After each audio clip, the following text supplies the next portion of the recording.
Fast-track PR in Canada 2025, new rural immigration pathway. Looking to get permanent residency in Canada faster in 2025? Whether you're an international student, on a post-graduation work permit, or applying from overseas, there's good news. Canada is streamlining its immigration process with new fast-track options that could make your PR dreams a reality, so let's break it down. If you are interested in this topic, please pay attention and watch the video through to the end to get all the information. Please hit like and subscribe, and don't forget to push the notification bell for an upcoming video. Rural Community Immigration Pilot. The Rural Community Immigration Pilot offers permanent residence to skilled workers who want to work and settle in rural and more remote communities. We chose 14 communities who showed they can support and benefit from skilled migrants. They will approve certain employers to hire for jobs that they can't fill with local workers. To apply for permanent residence through the Rural Community Immigration Pilot, you must have a valid job offer from a designated employer in the community. Have at least 1 year, 1,560 hours of related work experience in the past 3 years. Prove your language abilities by taking an approved test. Have a Canadian educational credential or the foreign equivalent. Have an Canadian educational credential or a foreign equivalent. Prove you have enough money to support your transition into the community. Proof of funds requirement for immigration to Canada, 2024. When applying for immigration to Canada, especially through programs like Express Entry's Federal Skilled Worker Program or Federal Skilled Trades Program, you are required to show that you have enough money to support yourself and your family after you arrive. This financial requirement helps ensure that newcomers can settle comfortably without needing immediate government assistance. The amount of funds you need to demonstrate depends on the size of your family. This includes yourself, your spouse or partner, your dependent children, and your spouse's dependent children, even if they are not immigrating with you. Here are the minimum amounts you must have, based on the number of family members. For a single applicant, only one person, you must show at least $7,963 Canadian dollar. If your family includes 2 people, such as you and your spouse, the required amount increases to $9,692 Canadian dollar. For a family of 3, for example, a couple with 1 child, the minimum required funds are $12,069 Canadian dollar. For a family of 4, such as 2 parents and 2 children, you must show at least $15,056 Canadian dollar. A family of 5 needs to demonstrate that they have $17,145 Canadian dollar. If your family has 6 members, you must show a minimum of $19,095 Canadian dollar. For 7 family members, the minimum proof of funds required is $20,884 Canadian dollar. If you have more than 7 people in your family, you must add $1,869 Canadian dollar for each additional person. For education in Canada, a Canadian educational credential is a Canadian secondary school, high school, diploma, recognized Canadian post-secondary certificate, diploma, or a degree from a designated institute. For education outside of Canada, an educational credential assessment report from a designated organization or professional body that is less than 5-year-old on the date you apply. Show you complete a credential equal to a Canadian secondary school, high school, diploma or Canadian post-secondary certificate, diploma or degree. How to prove your language ability. To prove your language skills in English or French, you need to take an approved language test. To do this, schedule your test with an approved agency. Pay the test costs. After you get the results of your test, compare them to the charts below to see what Canadian language benchmark level you have. What to include in your application.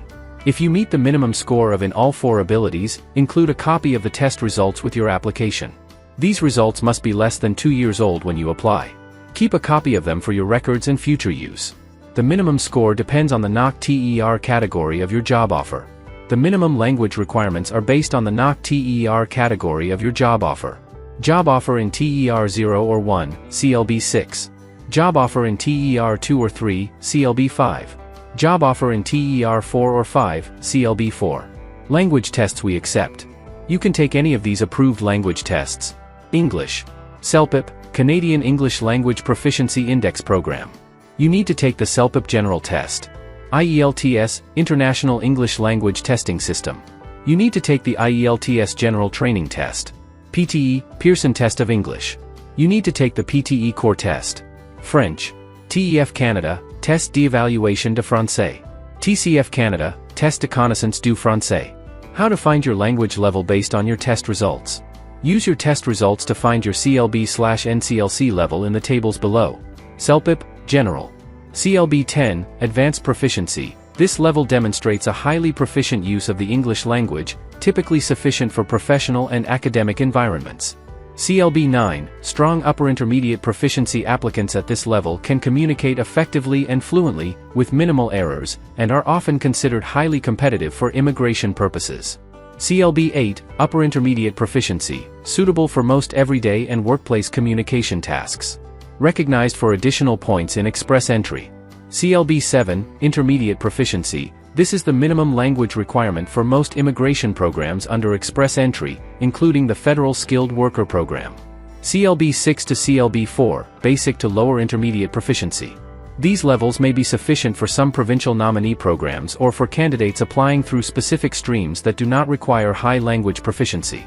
However, they are generally not eligible for points under the Federal Skilled Worker Program. IELTS, General Training. CLB 9 and above is particularly important for maximizing comprehensive ranking system points in the express entry system, especially for candidates in the Federal Skilled Worker Program or Canadian Experience class. CLB 7 is the minimum requirement for most skilled immigration programs under express entry. CLB 4 to May 6 be sufficient for specific provincial nominee programs, PNPs, or pilot immigration streams that target lower language thresholds. Each skill is scored separately, so a candidate could have different CLB levels across reading, writing, listening, and speaking, depending on their individual IELTS band scores. PTE Core, Canadian English Language Proficiency Index Program, is accepted for immigration and citizenship applications. Scores range from 0 to 90, and the test evaluates each of the 4 key language abilities independently. Immigration programs like Express Entry, Provincial Nominee Programs, Canadian Experience Class, and Federal Skilled Worker Program require a minimum CLB level, typically CLB 7 or above for skilled migration. Why this matters? CLB 9 or higher can unlock maximum language points in the comprehensive ranking system under Express Entry, which may significantly improve your chances of receiving an invitation to apply for permanent residency. CLB 4 to May 6 still qualify applicants for some PNPs or pilot programs, especially in sectors like agri-food or rural immigration initiatives. TEF Canada. For applications received through the Express Entry system, language level will be based on the Equivalence Ancien Score, Previous Score Equivalency, which is the test score equivalency chart for tests taken before September 30, 2019. Applicants are instructed to only enter the scores for each language ability from that column into their EE electronic applications for permanent residence regardless of the date the test was taken. All other TEF Canada score equivalency charts are not compatible with our system at this time. The Attestation de Resultats, Statement of Results, will also include test results in the column marked Score/699. If these results were entered into the Express Entry profile, it may produce an incorrect NCLC equivalency. If you took your test after December 10, 2023. For candidates who took their French language test after December 10, 2023, new scoring thresholds apply. The scoring system is slightly more refined and differs for each of the 4 skills. To achieve the highest proficiency level, NCLC level 10, you need to score between the mid-500s to high 600s in each section. For example, in reading and listening, a score ranging from 546 to 699 qualifies for NCLC 10, while for writing and speaking, the required range is slightly higher, starting at 558 and 556 respectively. As you move down the scale, NCLC level 9 is assigned to scores in the low 500s, with specific ranges like 503 to 545 in reading and listening, and slightly higher thresholds for writing and speaking. For NCLC level 8, scores need to be in the mid-400s, while level 7 falls in the lower 400s. Intermediate proficiency, represented by NCLC levels 6 and 5, corresponds to scores in the upper 300s.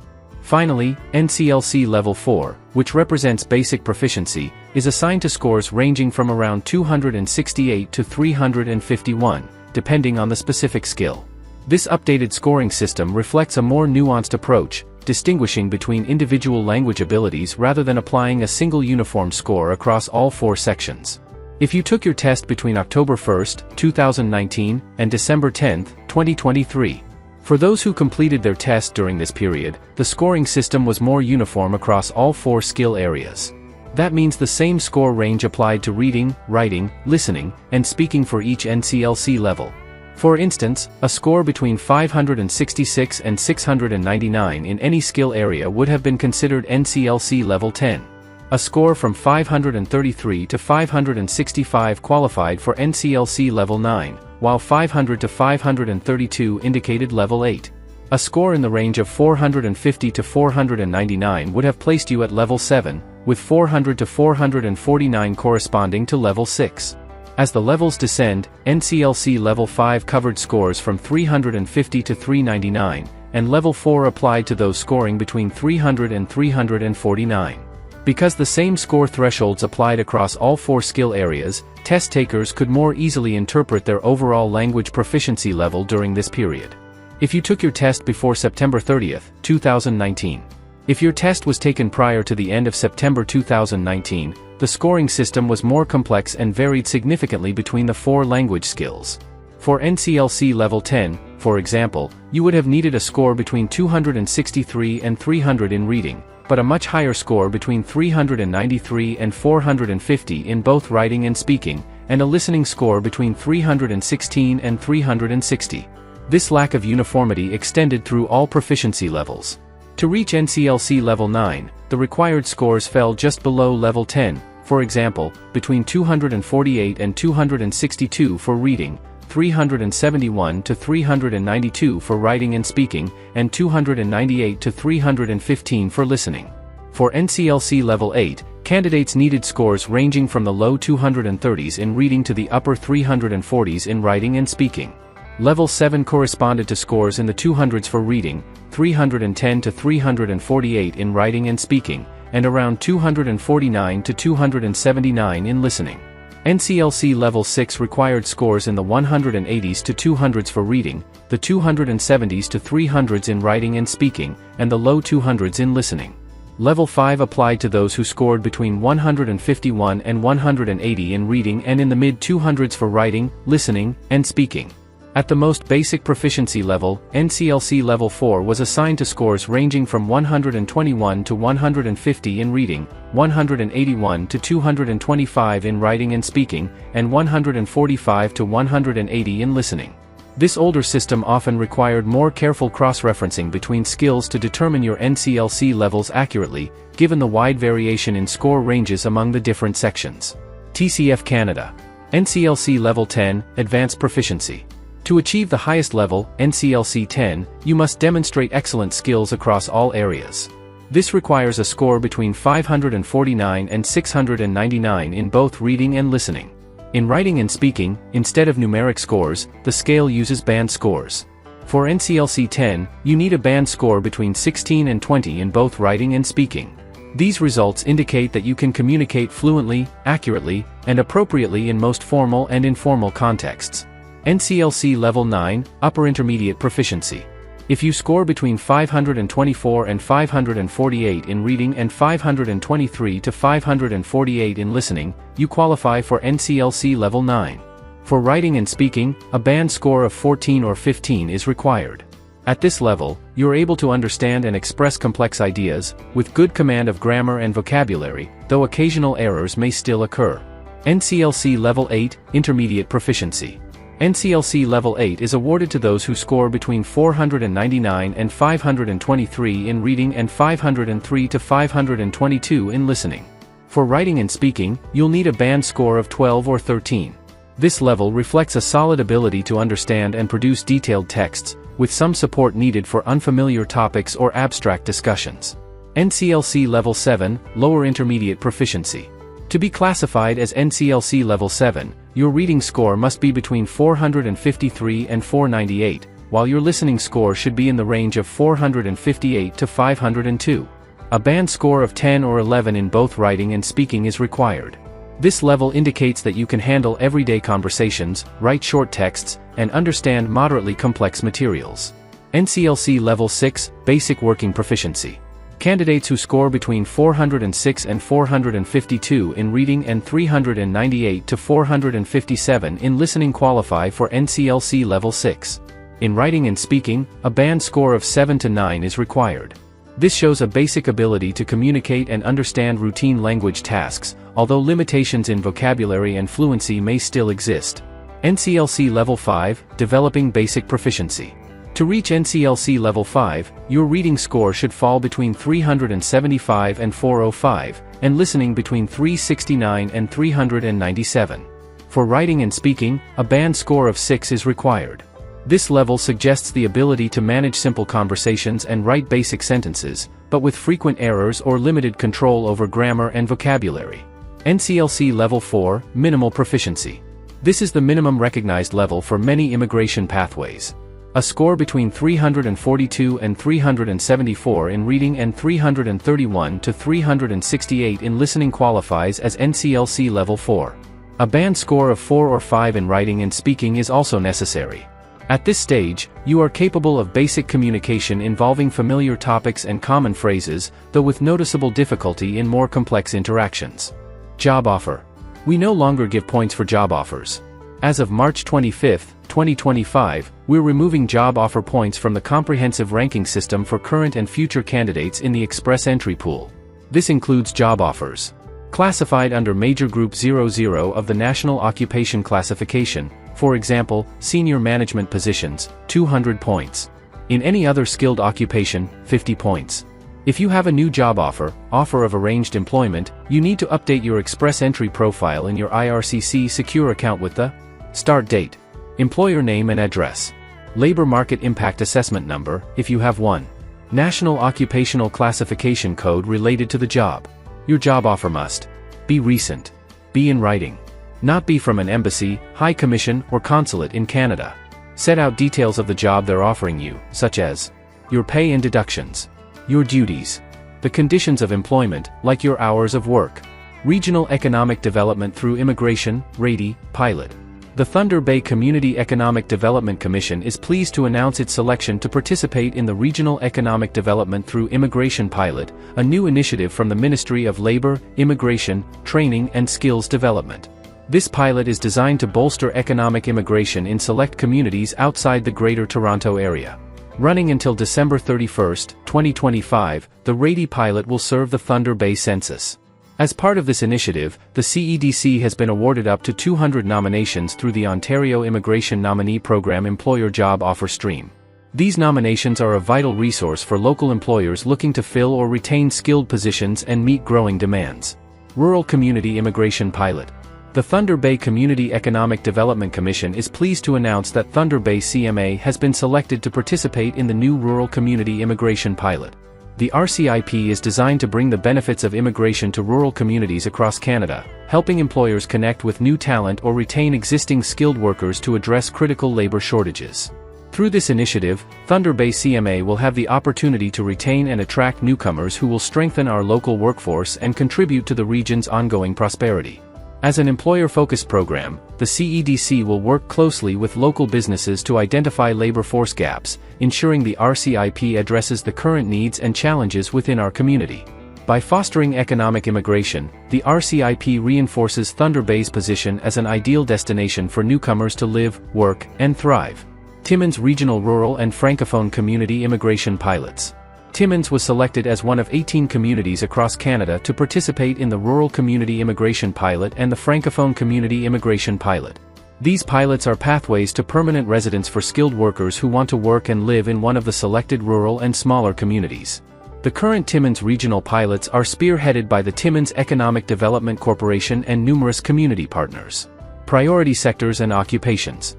Only employers who do business in at least one priority occupation and sector listed below will be eligible to become a designated employer and participate in the Timmins Regional RCIP-FCIP. RCIP. Priority sectors. Health, education and social, community and government services. Trades and transport. Natural resources and agriculture. Business, finance and administration. Priority occupations. 11,102 financial advisor. 12,200 accounting technicians and bookkeepers. 13,100 administrative officers *. 22101 geological and mineral technologists and technicians *. 21322 metallurgical and materials engineers *. 31301 registered nurses and registered psychiatric nurses. 32101 Licensed Practical Nurses. 32104 Animal Health Technologists and Veterinary Technicians. 32120 Medical Laboratory Technologists. 33102 Nurse Aides, Orderlies and Patient Service Associates. 41221 Elementary School and Kindergarten Teachers. 42201 Social and Community Service Workers. 42202 Early Childhood Educators and Assistants. 44101 Home Support Workers, Caregivers and Related Occupations. 72106 Welders and Related Machine Operators. 72,201 Industrial Electricians. 72,400 Construction Millwrights and Industrial Mechanics. 72401 Heavy-Duty Equipment Mechanics. 72410 Automotive Service Technicians, Truck and Bus Mechanics and Mechanical Repairers. 73300 Transport Truck Drivers. 73,400 Heavy Equipment Operators. 74203 Automotive and Heavy Truck and Equipment Parts Installers and Servicers. 75,110 Construction Trades Helpers and Laborers. 83100 Underground Production and Development Miners. 95103 Laborers in Wood, Pulp and Paper Processing. Occupation unique to RCIP. Excluded occupations under Trades and Transport, 14,404 Dispatchers, employed with taxi companies, and 75200 taxi and limousine drivers and chauffeurs. SIP. Priority sectors: health, education and social, community and government services. Trades and transport. Natural resources and agriculture. Business, finance and administration. Priority occupations: 11,102 financial advisor. 12,200 accounting technicians and bookkeepers. 13110 administrative assistants *. 31301 registered nurses and registered psychiatric nurses. 32101 licensed practical nurses. 32104 animal health technologists and veterinary technicians. 32120 medical laboratory technologists. 33102 nurse aides, orderlies and patient service associates. 41221 elementary school and kindergarten teachers. 42201 social and community service workers. 42202 early childhood educators and assistants. 44101 home support workers, caregivers and related occupations. 64,400 customer services representatives, financial institutions *. 72106 welders and related machine operators. 72,201 industrial electricians. 72,400 construction millwrights and industrial mechanics. 72401 heavy-duty equipment mechanics. 72410 automotive service technicians, truck and bus mechanics and mechanical repairers. 73300 transport truck drivers. 73,400 heavy equipment operators. 74203 automotive and heavy truck and equipment parts installers and servicers. 75,110 construction trades helpers and laborers. 83100 underground production and development miners. 84120 specialized livestock workers and farm machinery operators *. 95103 laborers in wood, pulp and paper processing. Occupation unique to FCIP, excluded occupations under trades and transport, 14,404 dispatchers, employed with taxi companies, and 75200 taxi and limousine drivers and chauffeurs. 5 steps. Step 1. Verify eligibility. Check if you are eligible by reading through federal eligibility. Step 2. Get a job offer. You must have a job offer from a designated employer in a priority sector and occupation. Step 3. Employer submit application. Once you get a job offer from a designated employer, the employer will send your community recommendation application to Economic Development Corporation of the community. Step 4. Community recommendation. The RCIP community will review the application, verifying your job offer, ensuring it is a priority sector and occupation, and confirming you meet all the candidate requirements. Step 5. Applying for permanent residence. If you receive a community recommendation, you can apply online for permanent residence. That is all for today, in this video. What are your thoughts on this? Please let us know in the comments section below. Thanks for watching the entire video. Hopefully, the information is useful to you. See you later, in the next video. Till then, take care.